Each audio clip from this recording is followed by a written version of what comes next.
个人而言，世界上没有一个医生比我的自我自己医术更高，也没有一个药厂生产的药比我自己生产的药对我更有效。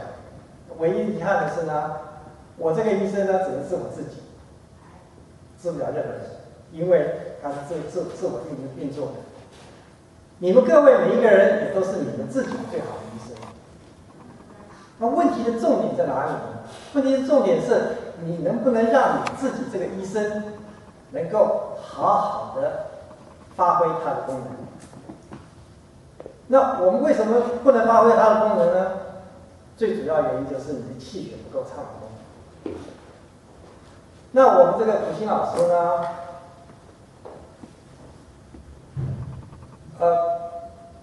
这是普星老师，他有他的网站，大家有兴趣的话也可以打一下普星老师，也可以进入他的网站。他有很多，他在网络上有很多的这个影片，就是动作影片，教大家怎么健身的影片很多。他也是一个奇人啊，他只有高中毕业而已。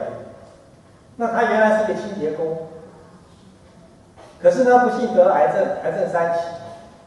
那到医院去呢，医院这个宣告他这个没救了，他就只好这个寻找这个另类治疗了。结果呢，最后他把他的病治好，治好了之后呢，他就这个发了个心愿，说他要把他的这个经验，把他的这个学到的东西呢，传授给大家。他发愿说要让我们这个台湾的医生啊，至少要光明1半以上。结果呢，他确实做到了。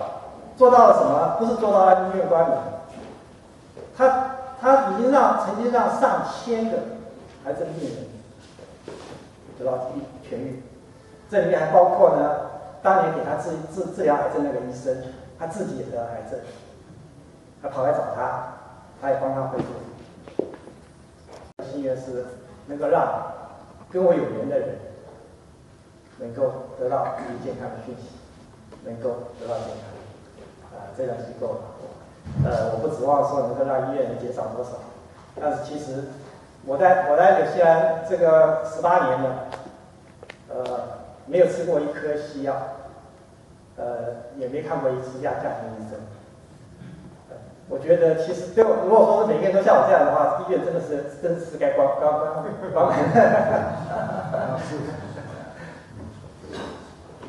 好。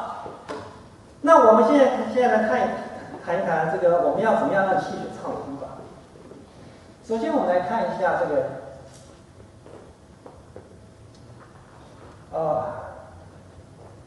血系，我们先来看谈血的问题。我们看看这是一个血液循环系统，大家呢可以看一下是这个从我们的肠胃吸收了养分之后呢，传输到肝脏，再由肝脏呢运送到这个肺脏，然后清洁这个转换这个之后，再回到心脏，然后再由心脏再传输到全身。大家想一想，我们的血液循环，大家只想到说，只要我们心脏有砰砰砰砰跳，血液就可以就该很好循环。但是大家也想过，心脏出来的血很容易大血管进小血管进，然后就送出去，这个压力很够。回来呢，怎么样从小血管、微血管，再回到这个中血管，再回到大血管，再回到心脏？这个心脏是没有办法收回来的，心脏怎么把它压出去？而且你知道微血管有多细，它只有头发的20%，这么细的血管，可是你知道血液的浓度有多浓？尤其是那些高血脂的，那更可怕。那血液抽出来的话，一半都是脂肪，那浓到什么程度？这些血怎么回来？他没想过这个问题。不是那么简单的。如果说你今天我们说是不是下面还应该有心脏把它再打回来？血液的回来靠的是什么？靠的是我们肌肉的收缩。我们平常只觉得说我们肌肉是拿来走路干嘛的，但是它有个最大的功能是让我们的血液能够回来。所以，尤其是我们腿部的，你想想看，腿部的血还要到对抗地心引力上来，所以我们全身大部分的肌肉都在我们的腿部下盘，所以这个下盘的肌肉是非常重要的。所以人家说心脏是我们什么？大腿是我们的第二心脏。我们就靠大腿的这个肌肉的收缩，能够让我们上。换句话说，假如你今天腿没有力，肌肉没有力，代表了你血液回来很困难，那气血就绝对不会畅通。我们要知道，我们人年过了40岁以后，差不多每一年有肌肉的力量会以1%的速度下降。肌肉力量下降代表什么意思？代表你血回来的能力就差了。那你血回来能力差了，血运送的养分就到各地方去了，就困难了。这是一种这个是恶性循环。就是你擦影响我擦，然后我擦再回来又影响你擦，那一直擦下去，所以到最后，我们的每年固定一直向下降。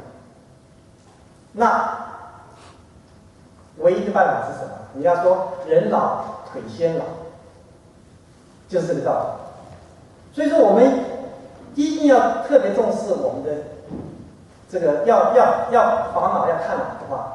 最重要的是我们的脚，所以说我们在拉筋的时候呢，对于下盘的肌肉，还有对于我们的这个脚的部分呢，都是做了非常有差不多至少有1/3的这个动作呢，都是在锻炼我们的下盘，锻炼我们的这个地方，包括锻炼我们的肌肉，锻炼我们的这个筋骨，这些都是让我们防止我们的这个血液的回流有困难。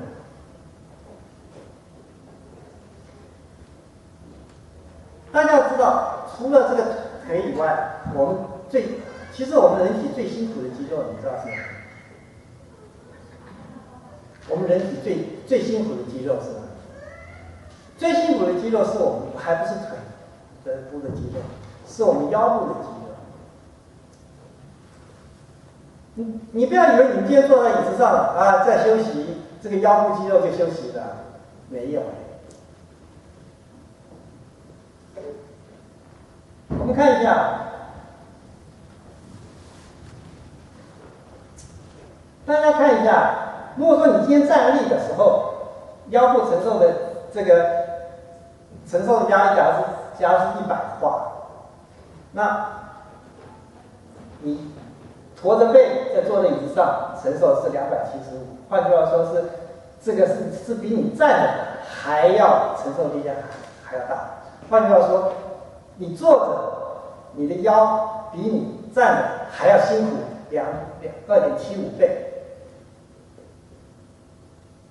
这就是为什么你说你休息的时候坐在沙发椅上，哇，好像很舒服，但起来之后怎么还是腰酸背痛？因为你坐在沙发椅上窝在那里，你的腰是承受的比你站着还要辛苦。所以我们其实为什么我们说要正襟危坐？正襟危坐的时候，我们身体脊椎，我们脊椎呢，在腰部的脊椎是往前凸的，那个时候腰部很放松。你一拱起来的时候，我们整个的身体是这样子。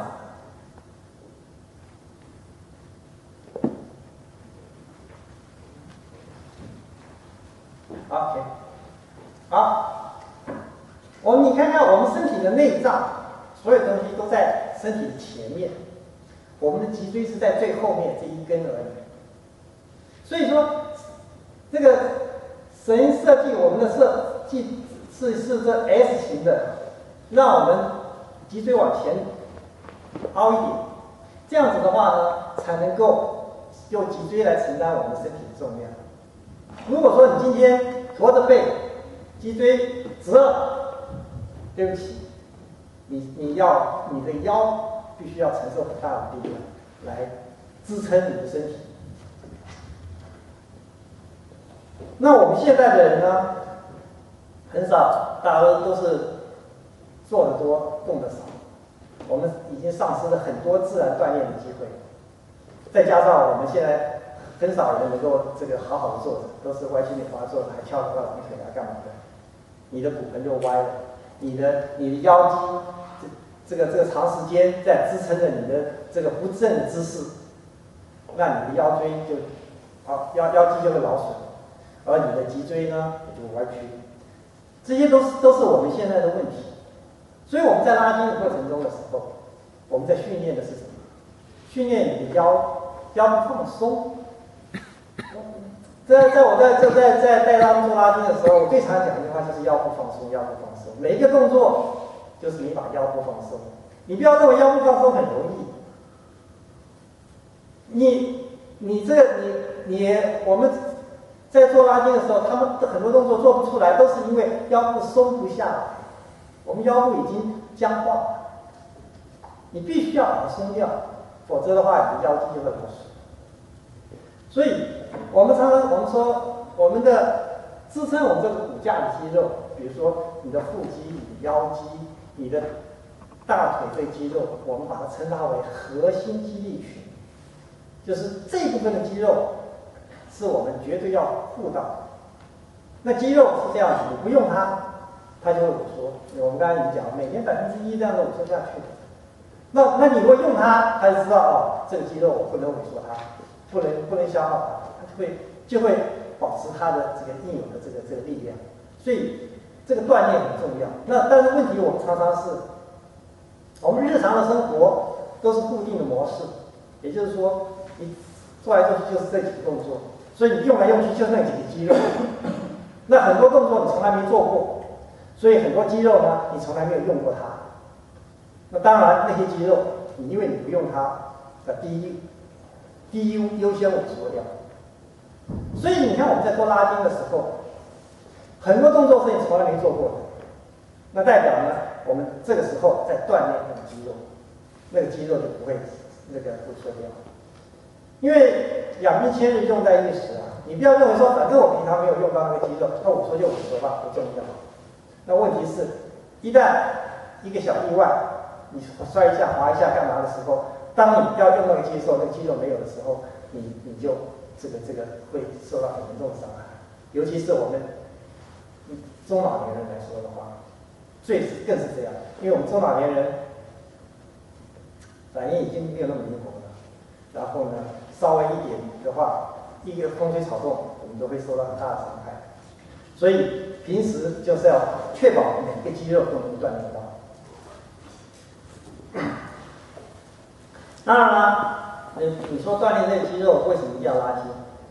不错，我们有很多的运动都可以锻炼很多肌肉。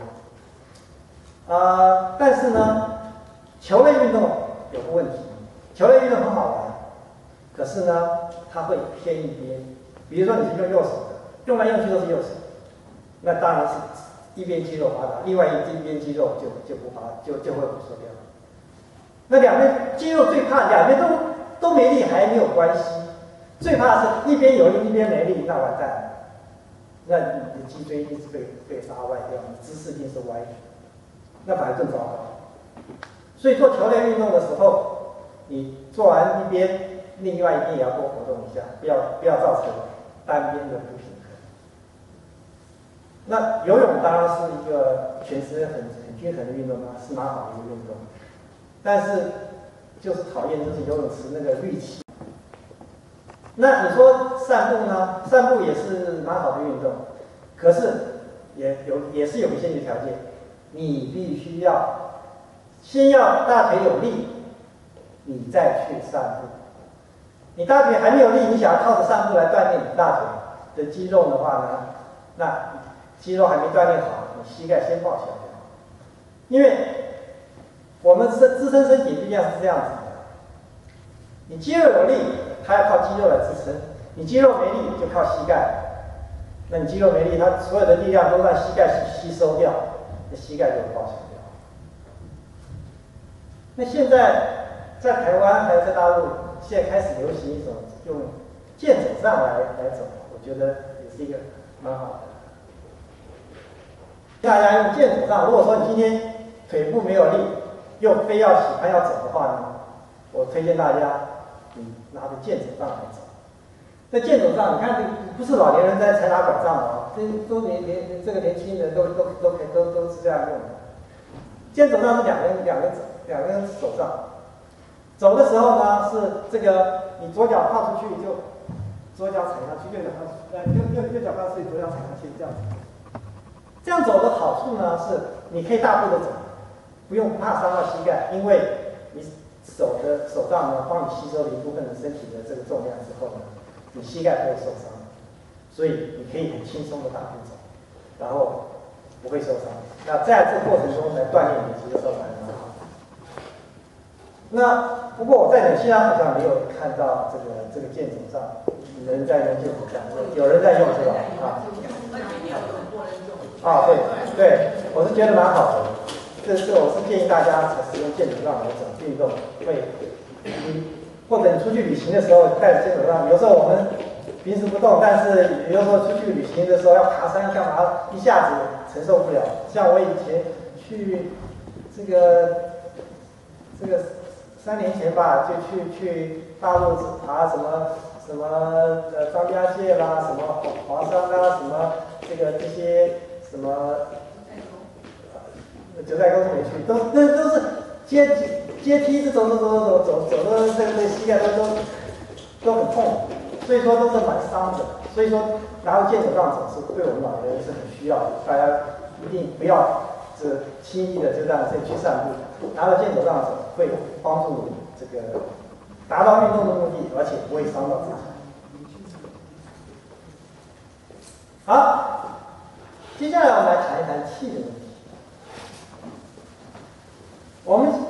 如果我们血畅通了，换句话说，我们肌肉锻炼好了，我们的这个筋骨拉开，也就跟气有关系了。气呢，除了我们这种呼吸，我们呼吸的空气以外呢，还包括呢所有细胞跟大脑之间的沟通的讯息，都是在我们所谓的气大脑里面。换句话说，你今天我们的身体控制我们的内脏，控制我们身体，它靠的是这个各种自律神经啊，或者靠着荷尔蒙的分泌啊，这些都是我们所谓的气。所以这些气的畅通呢，我们才能够让我们这个身体出现任何状况，能够迅速的传达到我们的大脑，知道我们的知觉系统才能发挥作用。否则的话，讯息阻断了，那你今天这边出了问题，大脑不知道，没有去及时处理，那当然是问题越来越严重。所以对于气，我们一定要确保除了血的畅通以外，还有气的畅通也是很重要的。那我们就先来谈谈呼吸好了。我们知道我们老年人的呼吸肺活量大概是增加年轻人一半。我们可以测试一下我们自己的肺活量，当然我们没有这个仪器来测试。那一个很简单的办法呢，我们来数枣子，看你数几个枣子。比如说你把气数掉成一个枣子、一个枣、2个枣、3个枣，看你能数到几个枣。比如说我现在示范一下，我们所有的时候先把气数掉。1个早、2个早、3个早、4个早、5个早、6个早、7个早、8个早、9个早、10个早、11个早、12个早、13个早、14个早、15个早、16个早、17个早、18个早、19个早、20个早、21个早、22个早、23个早、24个早、25个早、16个早、17个早、18个早、19个早、30个早、31个早、32个早、33个早、34个早、35个早、36个早、37个早、38个早、39个早、40个早、41个早、42个早、43个早、44个早、45个早、46个早、47个早、48个早、49个早、50个早、51个早、52个早、53个早、54个早、55个早、56个早、57个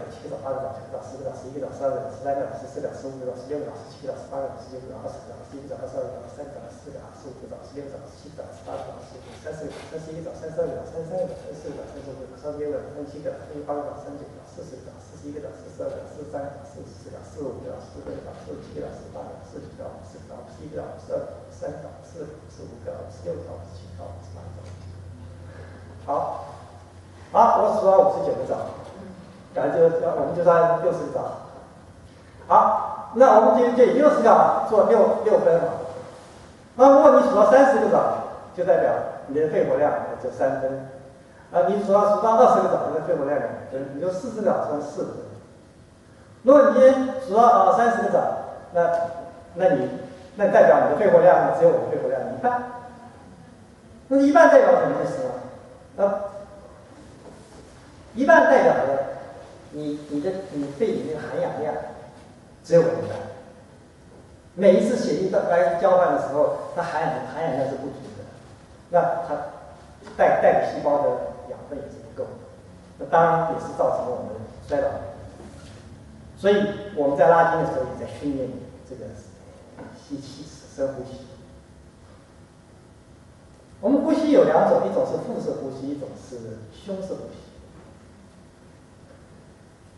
我们婴儿小的时候，大家很自然都是腹式呼吸，可是不知道为什么长大了以后，很多人就不知不觉变成胸式呼吸了。因为你不刻意的呼吸的时候，它是腹式呼吸；刻意想吸的时候，你胸部就要叫正呼吸、胸式呼吸。弄到后来呢，很多人连腹式呼吸怎么呼都不知道。所以我们其实要练腹式呼吸很容易。我们腹式呼吸呢，很简单，你不要想吸气，因为我们呼吸的原理是你要把胸腔扩大了，气才进去。那胸腔扩大有2种方法，一种是你的横膈膜拉下去，胸腔就扩大；一个是呢，你的胸肌这个肋骨张开，让胸腔扩大。可是你横膈膜拉下来，制造的这个胸腔的增量，是你胸部这样扩大的2倍。所以我用腹式呼吸我可以数到60个，你用胸式呼吸大概只能数到30个，就知道了。那我们平常练深呼吸的时候要怎么练呢？比如说你练腹式呼吸，你不要去想吸气，你要想吐气。怎么吐呢？你把手放到肚子上面，把它往里面压，一面压一面吐。好，把气吐掉之后，手放掉，气就进来了，再压。换句话说，你只要想压，不要想吸，吸让它自己进来，吐用力吐出去，用力把它压进来。几次之后，你就会感受到这个腹式肚子开始动了，开始动。那我们练深呼吸的时候呢，是把腹式跟胸式合在一起用的。所有的呼吸呢，要诀是什么呢？第一个，你要把气吐干净，吐得越干净越好，因为你先要净空了，才可能吸气。你气没有吐干净，就当然吸不进去。那怎么样把气吐干净呢？同样原理你要把胸腔压到最小。换句话说呢，你要把胸部缩起来，把肚子缩起来，整个把这个让垃圾全部吐掉。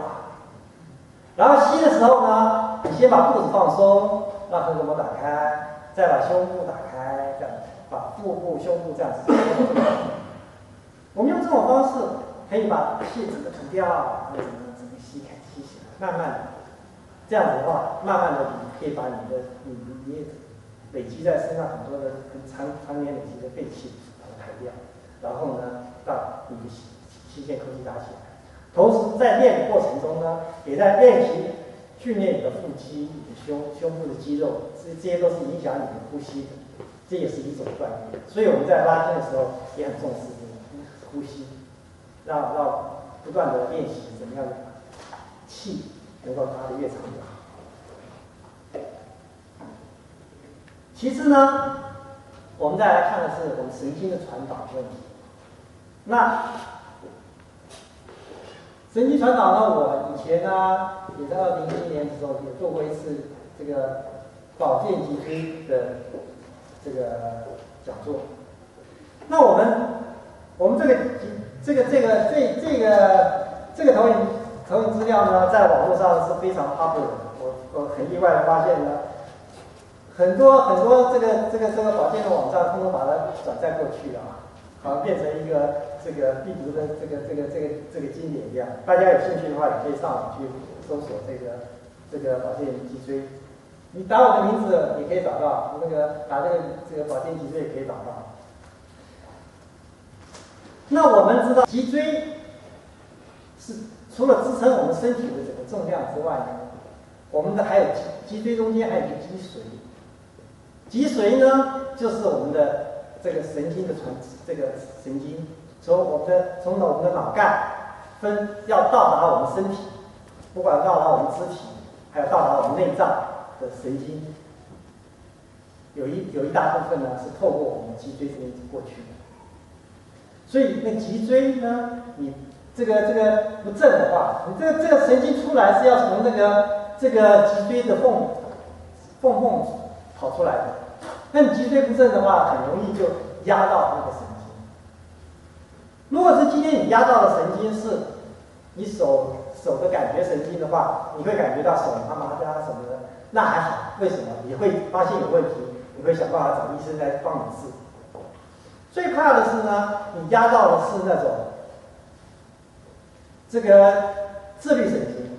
那自律神经是连接到你的内脏的，那你根本就不知道，被压到了你也不知道，因为你没感觉。你唯一的感觉是什么？哎，我的胃出了问题了，我的心脏出了问题了，我的这个肠子出了问题了。你不会感觉到说我的神经被压到，你只会发现你的心脏、你的位置出问题。那你会找谁？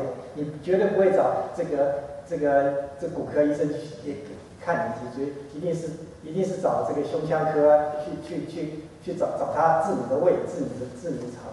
那他开了一大堆药，那只是把你的症状压下去，让你觉得现在好像不痛，那问题你根本没有解决。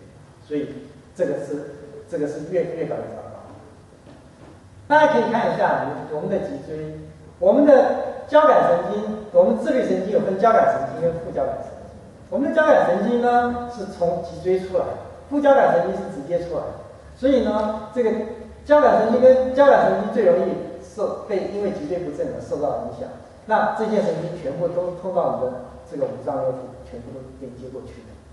所以，如果说你脊椎出了问题，直接导致的是你的这些五脏六腑出问题。可是这五脏六腑出问题，没有人会去检查脊椎的，都是直接去治疗五脏六腑。所以很多这医生也最喜欢这种病人，为什么？他永远治不好，永远会来找我。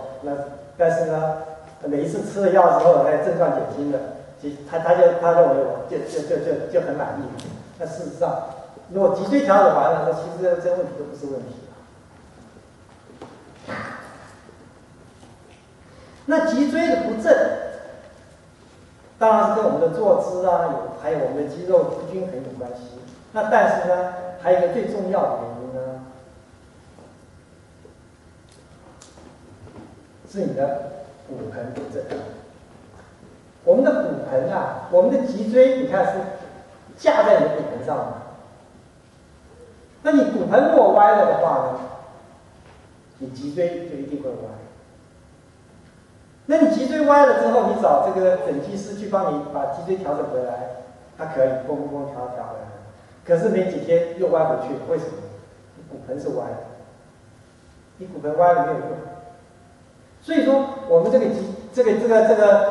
我们在拉筋的时候呢，也是对于骨盆的松弛、骨盆肌肉的锻炼也是非常重视的。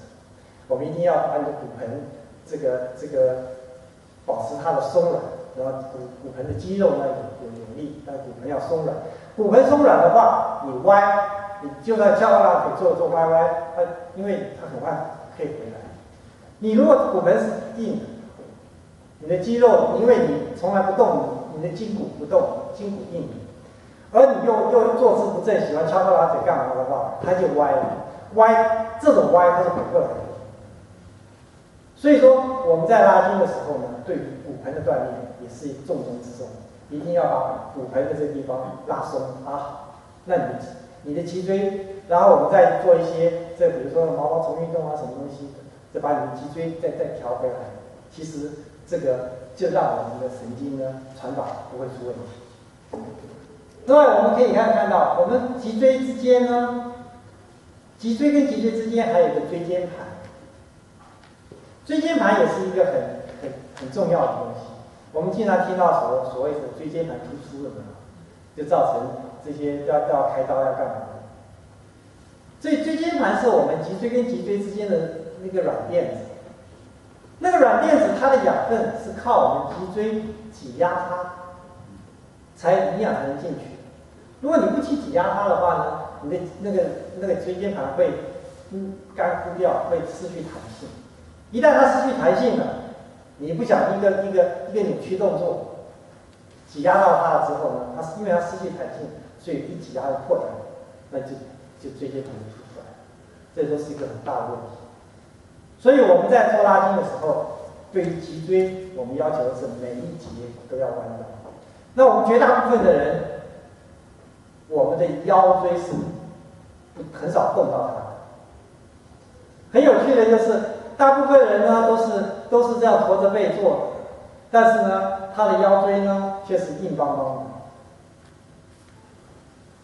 我们常常看他们弯曲的时候呢，他们的腰椎是平，比如说我们要弯下来的时候，他腰椎是这样下来的，这个不会弯的。很多人这种现象，这个现象最危险。为什么？我们最常听到的就是腰椎的椎间盘突出的问题，因为你腰椎硬了以后，你的椎间盘就没有机会动，那椎间盘绝对那腰椎那几块绝对是硬的。所以我们在做拉筋的时候，我们一再要求要一节一节的弯它，一节一节的起来，确保我们腰椎的部分呢能够这个动到它。你动的时候一开始也许很硬，但越动越软，最后就很松软。这个问题以外呢，我们老人家还最怕一个什么，就是所谓的骨质疏松了。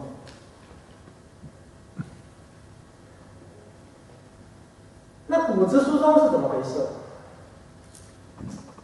很多人一提到骨质疏松就想要去补钙，这补钙是没有用的，因为你吸收不了。骨质疏松呢，我们这个最主要的，我们需要的是防止钙的流失，还有呢，增加我们造骨细胞的活跃，因为呢，骨骼一直在新陈代谢，还有破骨细胞呢一直在分解骨质，然后造骨细胞呢来重新造。可是呢，这个每年大概25%的海绵骨和3%的密质骨会被代谢掉。代谢是更新啊。那问题是，如果你造骨细胞没有破骨细胞活跃的话，更新的结果呢是旧的去了，新的没来，那骨质就疏松了。所以这是我们最需要注意的地方。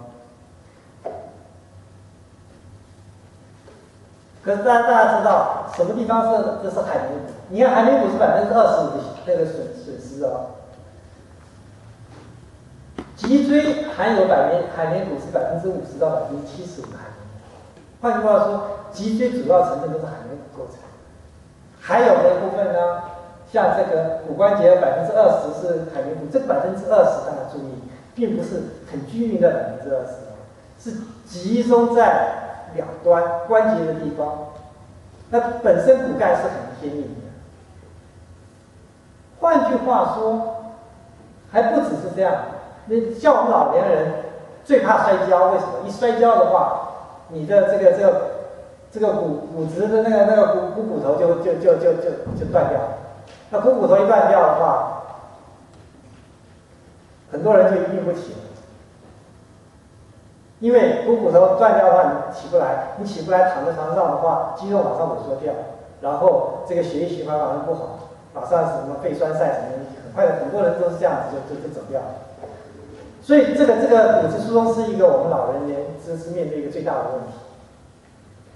我们要防止骨质疏松啊，重点不是在吃钙，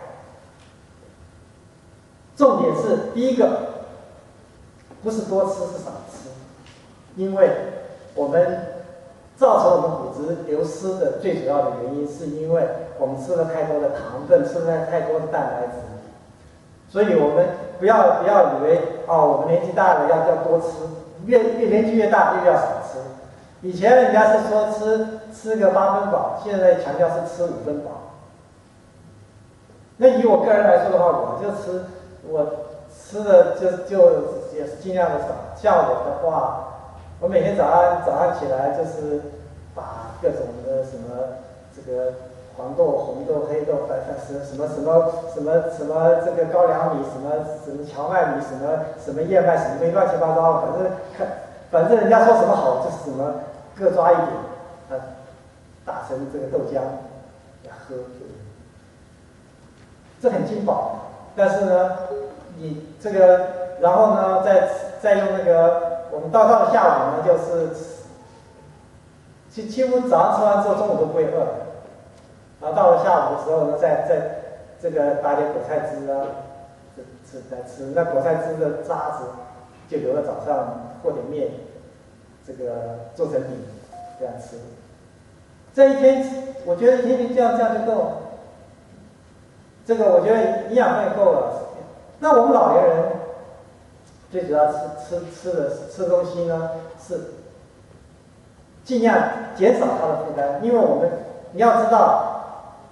我们老年人需要的东西不多，可是呢，当你要消化它的时候呢，要耗费很多的酵素、很多的元气去消化它。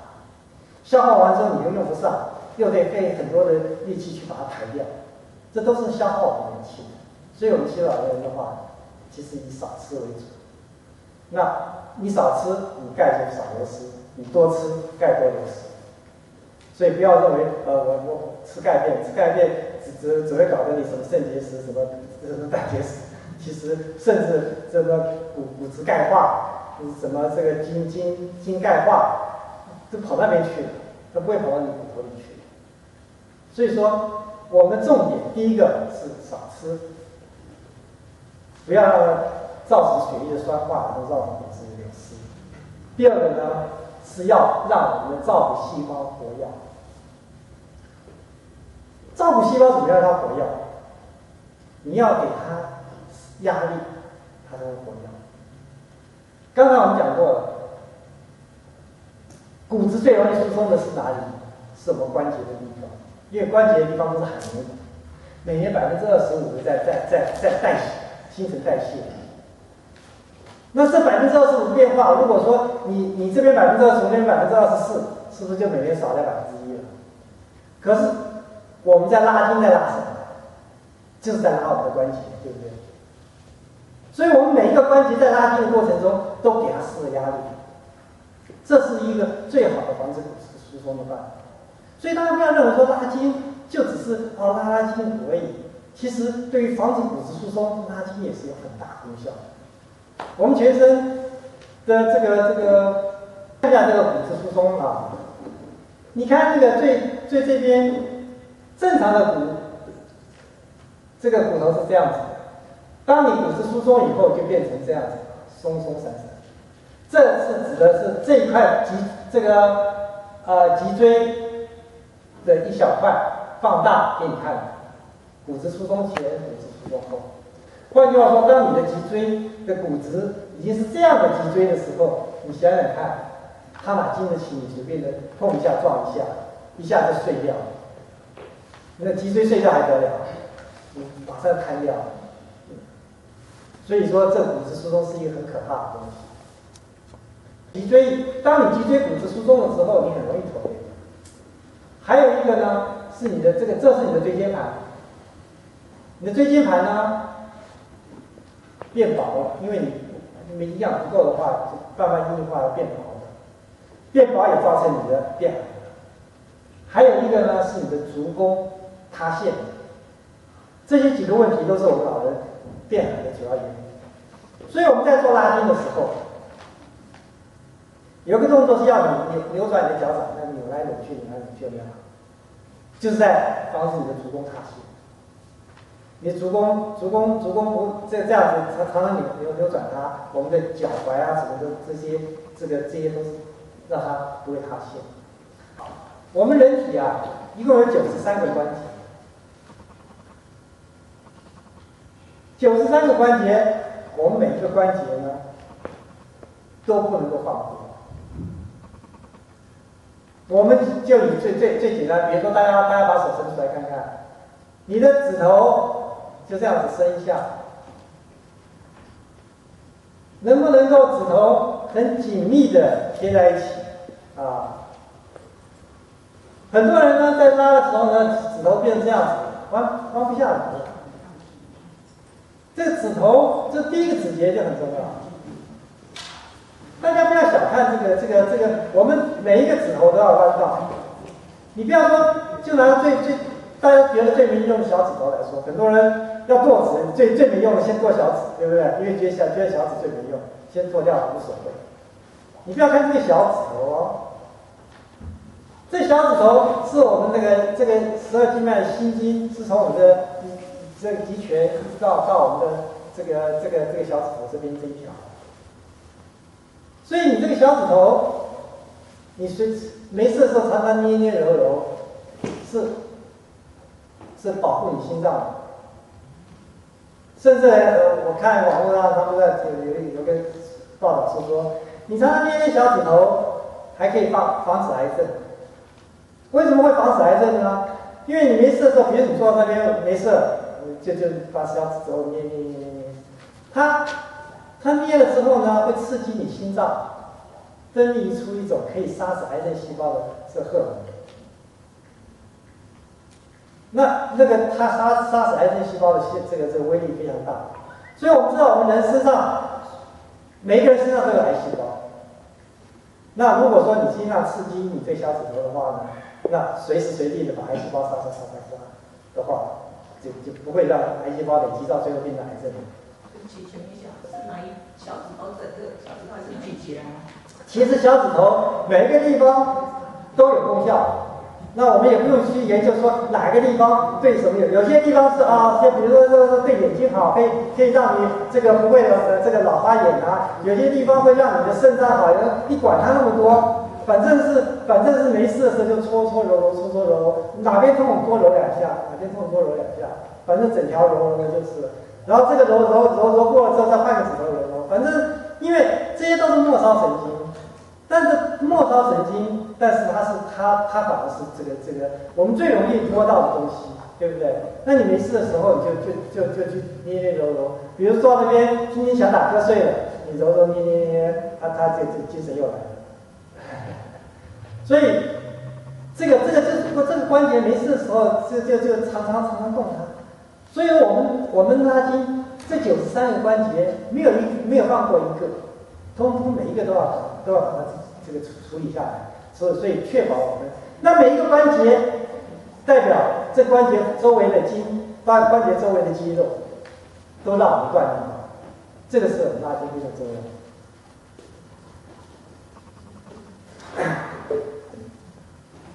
要。好，除了这个我们舒活我们的这个筋骨这些之外呢，我们在拉筋过程中还有强调我们要拍打这个按摩。拍打按摩在干嘛？最主要是我们知道我们的人体的排毒系统，这个在体表的最主要排毒系统就是我们的淋巴系统。那淋巴系统排毒的时候呢，很容易呢，在这个造成这个，如果它排毒不畅的话，就会产生所谓的一种叫筋结。就你的光身体有一个小硬块啊，小东西啊，那个就是筋结，那就表示那个淋巴微不畅通，你要把它柔化掉或拍化掉。如果说你不把它拍打化掉的话呢，我们知道这个所有的病呢，就从你的肌肤开始，就伸到你的肌肉，再伸到你的内脏去。所以我们要在最原始的地方开打掉，就是因为这时候我们最好处理，我们拍打就好。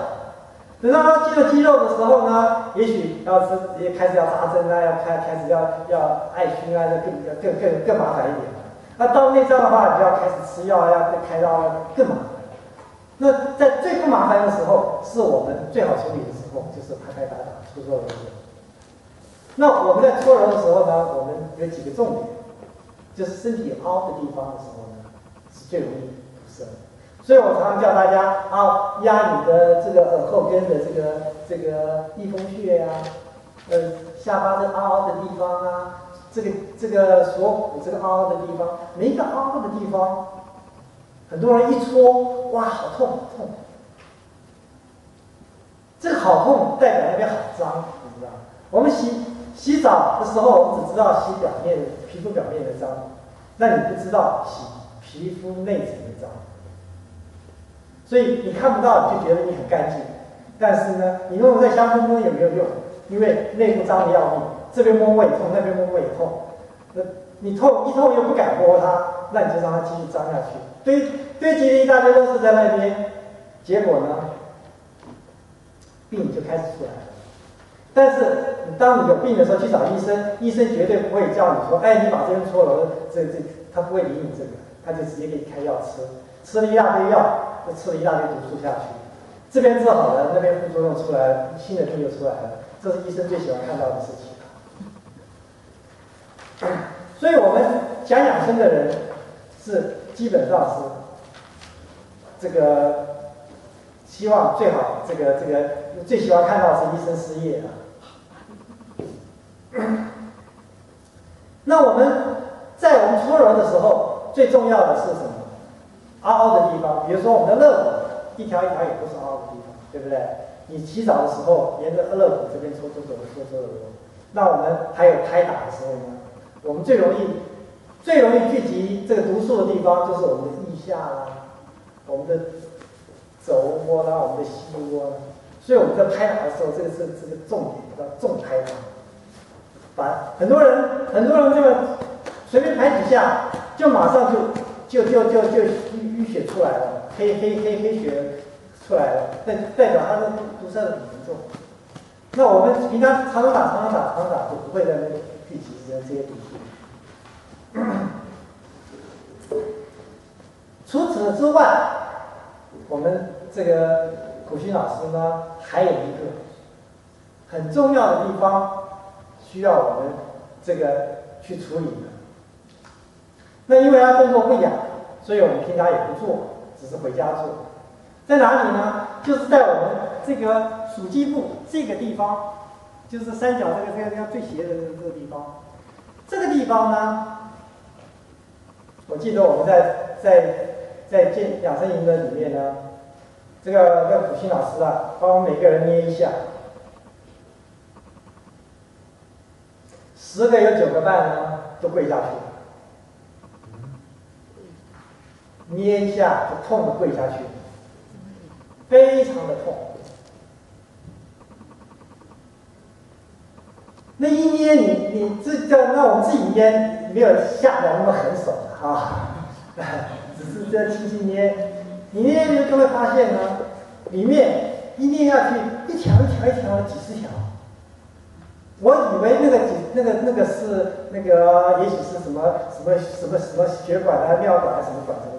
那个不是，那个都是筋结的条索。筋结有2种，一种是坨状，一种是条状。那在那个地方的都是条状。那边的堵塞呢，每个人都堵，没有一个，除非你有捏，你平常捏过，否则的话，你们回家自己去捏捏看就知道。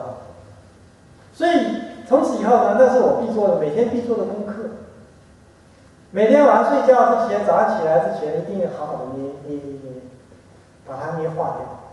所以一开始我们捏很多，到最后捏了里面空无一物，干净。要捏到有一些空无一物。是搓是捏？不捏。捏因为你一定要去发现一条一条一条的，你不是不把它捏，把它捏化掉，你搓哪搓得掉？一定要把它捏掉。那个古琴老师说，他那个有很多，比如说举妇女来说的话呢，他们的在新房事的时候呢，会很疼痛。那古琴老师就帮他们捏，他说他已经捏了上千个妇女了，都帮他捏过，把它化掉。化掉了之后，他们就说这个问题就没有。比如说我们男性，什么不举啦，什么射护腺肥大啦，什么这些问题，你只要把它这边捏松了，什么都没有。非常好用的地方，但是因为它不是很雅的东西，所以一般人也没看到人提倡，也没看到人做。但是这个就是这个只能说是秘传啊，大家回去自己没事的时候自己去捏去做。这个它还有一个好处，我个人觉得还有一个好处，它在刺激你，除了这把它捏松以后，还刺激你的这个荷尔蒙的分泌，这个是属于性荷尔蒙的分泌。也就是说，比如说女性，你到了更年期，为什么会这种症状出来呢？就是因为女性雌激素不分泌了。但如果你把这边捏松了，那更年期的这个性爱就没有了。所以像我们这个，我记得我在40几岁，我刚来纽西兰1年之前，去做体检，医生给我做肛指，说：“哎呀，你已经射护腺肥大了。”我那时候吓一跳，说：“哇，才40来岁就已经射护腺肥大了，以后日子怎么过啊？”可是我现在已经快65岁，64，已经64岁了，一点问题都没有。那是10几年前说我说射护腺肥大，那我这10几年后居然一点事都没有。我觉得这个捏这个是一个非常非常重要的。这个你们今天各位来这边呢，其他听到的不重要，这个听到的是最重要的。因为没有人教你，没有人会告诉你，你在网络上你也找不到，这个是非常重要。所以你多少次啊？你多少次？没事就捏。你只要说我没有爱脏了，你在家里面爱随时就随，你在外面当然不能捏了，你就说你这是有病，对不对？你回到家里，在被窝里，你没事就捏，对你只有好处没有坏处。看电视了，看电视都可以，因为他的动作不雅，所以呢，这个也不方便这个公开的做，那就是自己回家自己私底下去做。这个，但是呢，大家知道，我们说人是肾气，这个肾气是先天之本。那肾气，其实我个人觉得肾气其实就是我们这个荷尔蒙，男性荷尔蒙就是性荷尔蒙。你肠道刺激那边，你的肾气就不衰。你肾气不衰是你的根本，你肾气不衰，你全身的它这个肾气发出来是刺激你全身的这个一切的运作，都可以发挥它最大的效果。所以这个肾气的提升靠什么？不要靠吃药，靠什么呢？你只要去捏它就好了。花钱的这个，你听得进去，算没有福气；那听不进去，算你没有缘。这是捏个方向也没有关系，就随便捏嘛，因为你捏下去，你就感觉到里面有一条一条的嘛，对不对？那就是条索，那个条索你把它捏化掉了，你捏了它一直不化，你一直捏到有一天它化掉。那不能化掉这个啊？那不能化掉这个。它一定会化掉，你只要这叫铁杵磨成绣花针。你要把这个一条一条的这个铁锁，把它磨成绣花针，摸着捏不到，那你的肾气就不衰，肾气不衰的话，你就不老。那最重要是哪个部位的？最重要是哪个部位的要练呀？就是我们这个属肌部，就是这个我们侧这个地方，在这个地方。男女都一样。男女都一样啊，都是你到最后都是最后说到这个 Y 字形这个焦点，就那块地方，你用手去捏，手这样子抓，你自己抓的话，就会发现里面有一条一条的，那一条一条都是脏东西哦，你不要把那一条条当做宝贝，舍不得捏哦。你要不要？哎呦，不要把它捏断了。哎，对，那都是脏东西。你捏到最后会不见，那才是干净的。好了，最后呢，我是觉得说，我们这个老年人啊，你这个到了年纪大了之后呢，你这个最怕的就是我们的筋缩，筋缩相对的会引起这一系列的各式各样的病变，所以呢，我们在拉筋就是要防止我们的筋缩。只要我们的筋不缩，我们的气血就不会不畅。那我们身体这治医的能力就会发挥出来。可是，在我们拉筋的时候呢，有几个重点必须要提醒大家。第一个呢，就是说，我们人呐，是在呼气吐出来之后，我们肌肉才会放松。你吸气的时候，肌肉是会紧绷的，所以拉筋的时候一定是吐气之后才拉。你吸气的时候不要拉。那所以说，我们常常听我的口令，每次都是说，好，把气吐掉，放松，然后再拉一点。好，再吸气完之后，再把气吐掉，再放松，再拉一点。为什么要做？就是要告诉你，一定在吐完气放松再拉，放松再拉，绝对不可以硬拉，硬拉是会受伤的。所以动作要慢慢的，但是一定要听口令。放松的时候，吐完气，吐气的时候，身体感觉松了，你再去拉。这是第一个要拉筋的时候注意到的。第二个呢，就是你动作一定要轻缓，越慢越好。你如果觉得有点痛了，你不要那么这个觉得我可以忍那个痛，你不用忍痛，觉得痛你就不要动。你觉得痛，拉了这样觉得这边痛，你不动，但是也不要回去哦，就停那边不动，然后放松之后发现那个痛感就消失了，然后你就可以再拉，又痛了，就是要再停止，等痛感消失了再拉。如果痛感不消失，你就不要拉了，那基本上我们就是3次这样子痛了停下来再拉，再痛了停下来，不要超过3次，这样可以慢慢进步，这样也不会受伤。你硬拉的话，很多人一拉筋的时候就受伤了，就怪这个拉筋，不能怪拉筋了，是怪自己。你的动作这个要领没有掌握到。好，第三个呢是不要贪功。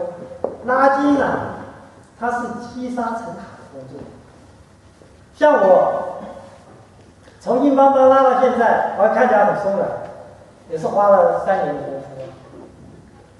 这是要3年有成的东西，你不要想要3天3个礼拜就要成，这是不可能的事情。你要如果这样做的结果呢，当然是这个造成你的伤害。所以说，我们拉筋的重点，先要记住，第一个重点是希望它能活动，靠着它的活动刺激我们的造骨细胞活动，不要让我们骨质疏松；靠着它的活动刺激我们的肌肉动了，不要让它萎缩。靠着它的活动，让我们的筋拉开。筋可以拉到什么程度呢？比如说我们在做这个手臂拉筋的时候，你看我们拉一只手，对不对？从右边拉完之后，我们发现呢，拉之前2个手一样长，等我拉完之后呢，这个右手比左手长了2个指节。这个代代表呢什么？代表我们的筋是可以拉长的，它有很大的延伸性。所以说你不拉它的话，它永远是缩在那边；你常常拉的话，它有拉长收缩、拉长收缩，它的弹性才会出来。所以这个拉筋是很重要的，但是我们重点是不要贪功。但不贪功的结之后呢，还有就是什么？不要纵容。很多人呢，我看他拉了几年，还是老样子，永远是到那边就不动了，这就是纵容自己。纵容自己也不对。我们不纵容是用什么方式能不纵容呢？我们比如说我们这个拉筋操，每一次一做完要花掉多少？1个半小时。很多人没有这么大的耐心，除非来到这边大家集体做的话，很容易做。但是呢，回到家里没有人有这么大的耐心，可以看电视可以看几个小时不动，没有问题了。但拉筋你要他拉一段是没有几个人说，包括我自己也做不到。那重点在哪里？重点是在说，我常常说，我们拉筋的时候，过程是你在拉筋，我们这1个半小时，你不要想把它当成拉筋，把它当成什么？把它当成你在体检。我们全身有93个关节，你体检一遍，看我这93个关节，哪一个关节有问题了？因为平常你不会用那93个关节的，你用来用去只用那几个关节。但是拉筋的1个半小时，你把这93个关节都拉过一遍，所以你就很清楚知道我自己哪几个关节是有问题的。那人家能做到，我不能做到，就表示有问题了。那你也不要说一次就全部解决，你挑一个最重要的，怎么解决？我这1个礼拜就只做针对这个关节做，其他关节我先不管。我举个很简单的例子啊，比如说我们都蹲下来说，很多人这样蹲下来蹲不下来，那蹲到这边就蹲不下来了。好，这表示你这个骨盆这个关节不紧啊，那你怎么办呢？你就这个礼拜，你就专门练这个骨盆的关节。那怎么练呢？也很简单啊，你不要坐在沙发椅上，坐在沙发椅前面。比如说是沙发椅，你就坐在沙发椅前面呢，你把这个你背靠着沙发椅，整个这样子，每天抱这样看电视。你坐在沙发椅前面，用沙发椅来支撑沙发椅来支撑你的背，然后你蹲在那边，蹲个10分钟就好了，一天蹲个10分钟，蹲个10分钟，慢慢你这个骨盆就拉开了。你因为你不这样做，所以你拉了几年，你还是在蹲一半蹲不下去，是不是？所以你要有目标，而且你要知道骨盆的重要性。所以骨盆我一常讲，骨盆是第一要务，一定要骨盆一定要收。所以说你要把骨盆当作重点，好好把它。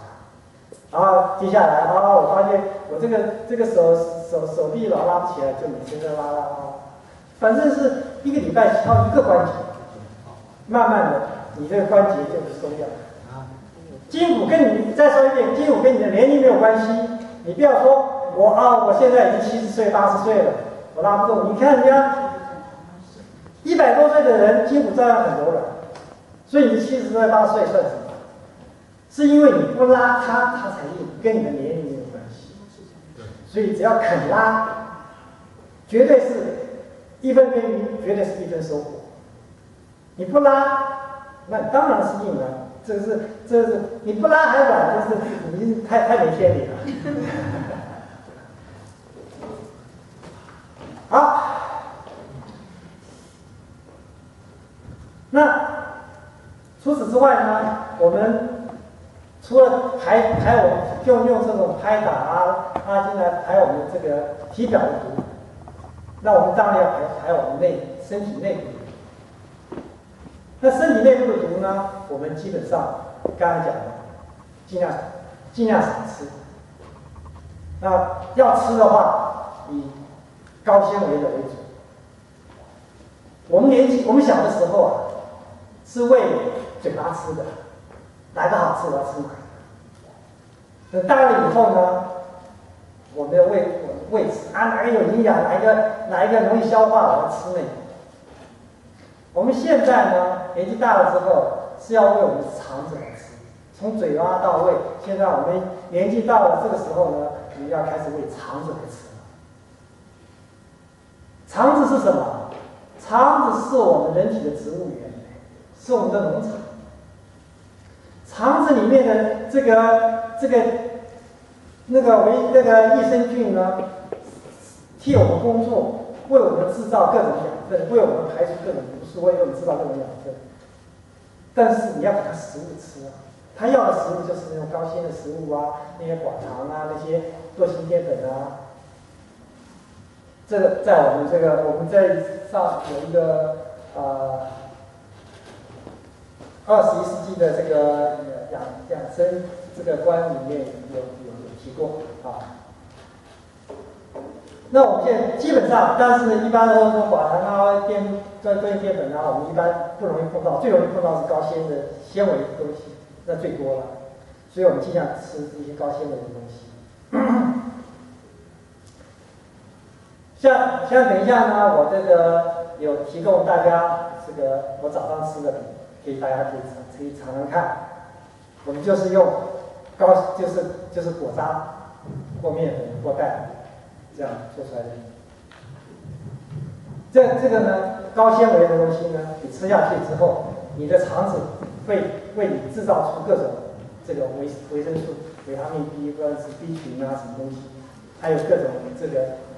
我们人，你消化食物是需要消化你的元气，消化你的酵素的。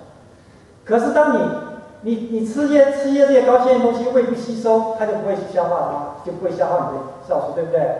可是到了你的肠子，那个益生菌它不会消化你的酵素的，它自己去吃掉，帮你生产出你需要的养分，多好。所以我们以前是什么？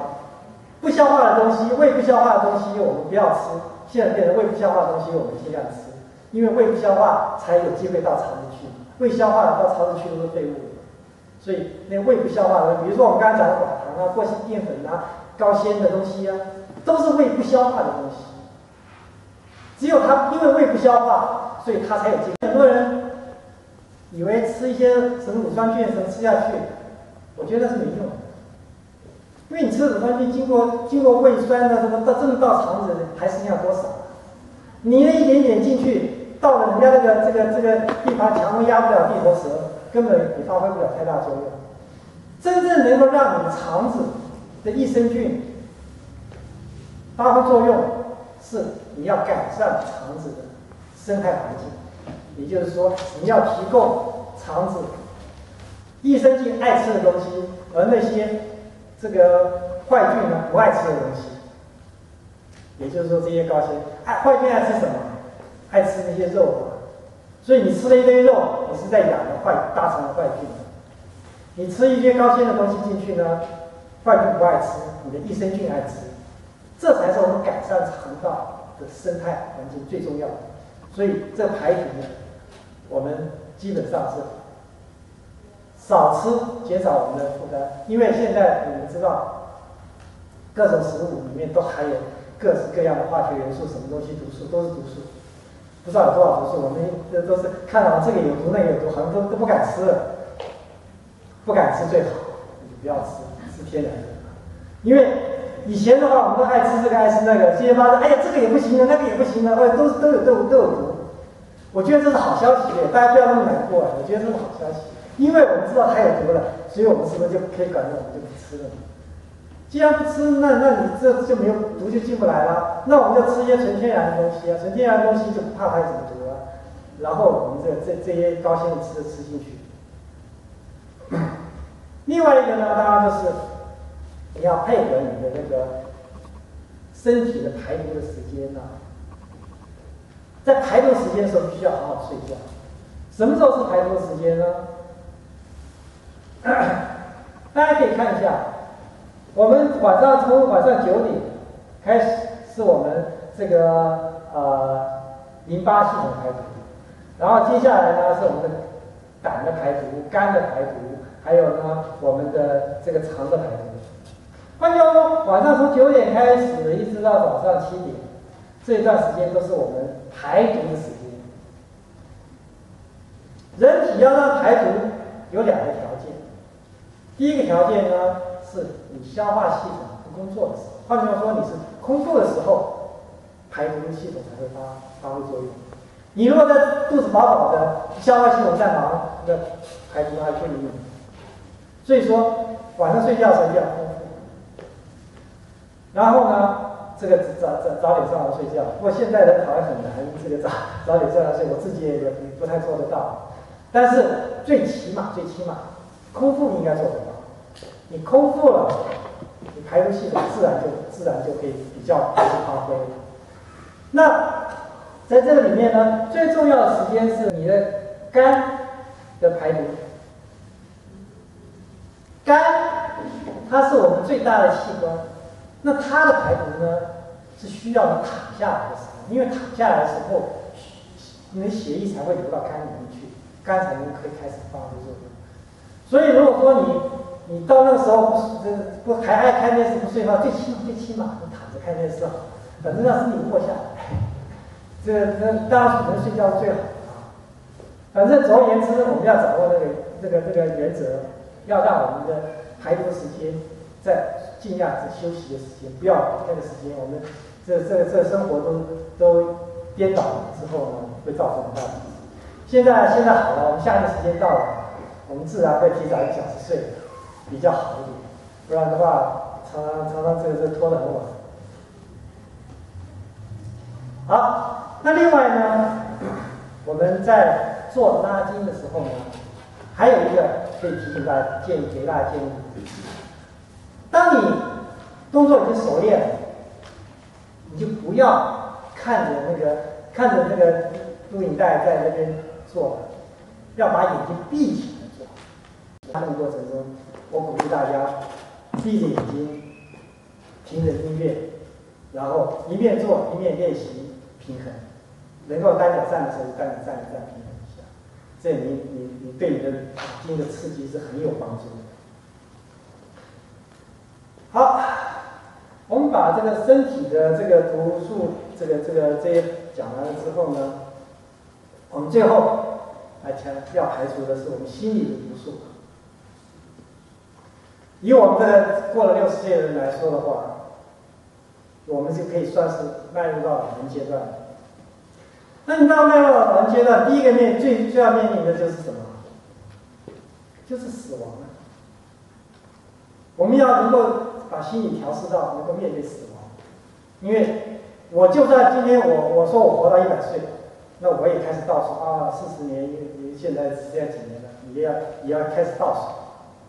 所以其实这个年很快，你看我来纽西兰快20年了，所以这年过得很快。小孩子现在都已经来的时候几岁，现在都已经30几岁了，这就是你看的时间过得很快的，所以就算40年也没有多少了。所以我们现在开始倒数。那我们你如果能够面对死亡，我们才能够有一个快乐的老年生活。那我们怎么样用什么心态来面对死亡呢？我有个朋友给我一个 email 说，你文章是说你什么都不是你的，孩子也不是你的，钱也不是你的，书这个房子也不是你的，通通都带不走。那最后呢，只有什么是你的嘞？那身体是你的。我想不对呀，我身体也带不走啊，我顶多跟我来到棺材之后就也带不走。那些身体都不是我的，那到底什么是我的？什么是我的？什么是你的？回忆是你的。我们唯一能带走的就是我们的回忆。你我们本来就是你嘛，那没什么但是你要拥有什么东西？你来到这一世，你真正能够带走的，就是你这一生的记忆。这是你唯一能带得走的东西。所以你如果说认清这一点的时时候，其实我觉得就好像是我们出去旅行，这边风景好，那边风景好，都好，你能带着走吗？都带不走。但是你带走什么？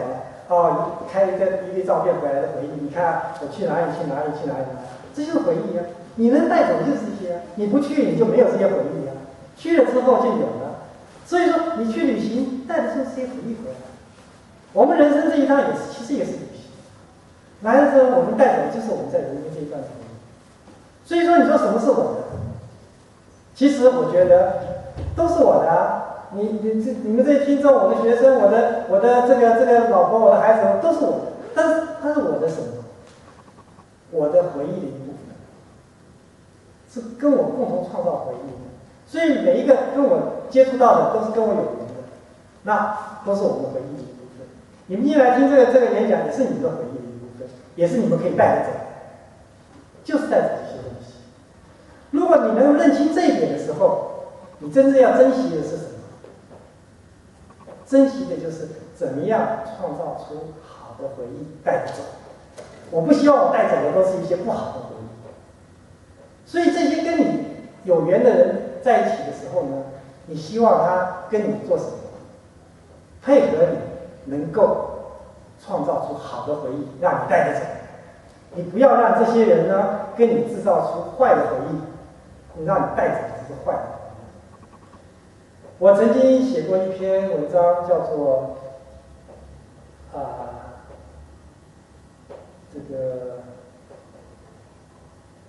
从物理学建立的新人生观，这也可以放在网络上，大家也可以看。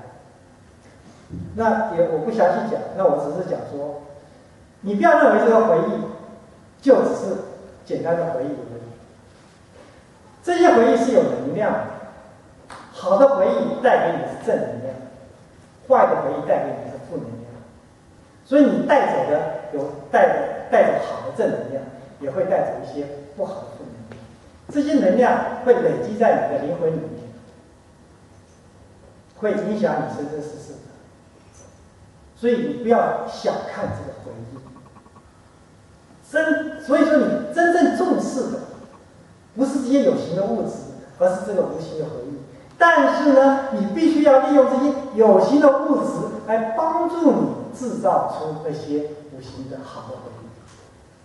换句话说，你今天所拥有的财富，你要能够善用这些财富，你交的朋友要善用这些朋友来帮助你的分享财富，制造出好的回忆来，而不是这个拼命的还想要拥有，还要想更多，一直在那边制造出一些坏的回忆，你会造成那浪费。